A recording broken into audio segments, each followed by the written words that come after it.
Everybody is arguing about the Linwood Times post over on Facebook with regards to the recent indictment of Don Lemon's attitude and behavior and actions. And nobody's actually reading the very indictment itself. So let's set the record straight. Let's get something straight right out of the gate here. This was not journalism.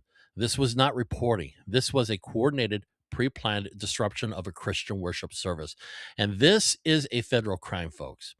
And the comments under that post that I recently came across and read through and even participated in the discussion prove exactly the reason why this matters. And we need to have a discussion about this.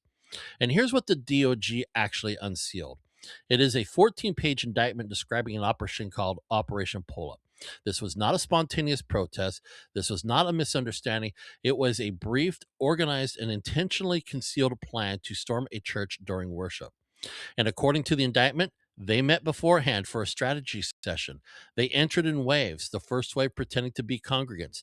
The second wave blew whistles, shouted political chants, blocked aisles, confronted the pastor, and even obstructed access to the child care area. Families had to flee. Children were separated. People were most likely injured. The service was completely shut down. And this is exactly the reason for the charges where they fall under the 18 U.S. Code of Justice, subsection 241, conspiracy against rights, with subsection 248, interference with religious worship, and additional 18 U.S. Code of Justice, aiding and abetting. These laws exist because the First Amendment protects both free speech and free exercise of religion. You do not get to violate the one in the name of the other. Yet when you look at the comments on the Linwood Times post, people are calling this journalism. Some are calling it free press. Some are mocking Christians for being upset. And some are pretending this is just another political protest. No, this is part of a growing trend where churches during worship are becoming targets for political intimidation. And we've already seen what happens when these moments become violent. People have been unalived in sanctuaries. Families have been traumatized. Communities have been shattered.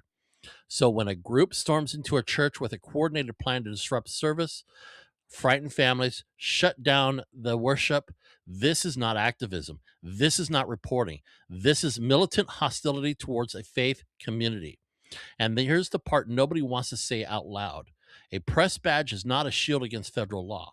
If you join a conspiracy, if you participate in the disruption, if you help execute the plan, you are no longer a journalist. You are an active participant.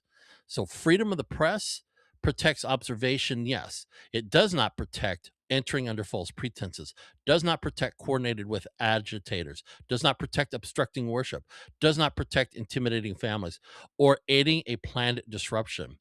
The DOJ did not charge anybody for their mere opinions. They charged them for their actual actions, their behavior. And if we're going to defend the First Amendment, we have to defend all of it, including the right of Americans to worship without being ambushed by political activists pretending to be reporters.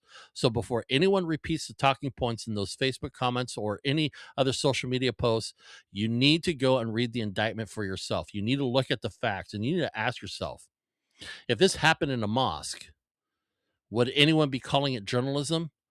No, because we need to recognize it for what it is. We need to call it out for what it is. It was not reporting. This was not peaceful protesting. This was a coordinated attack on a Christian worship service.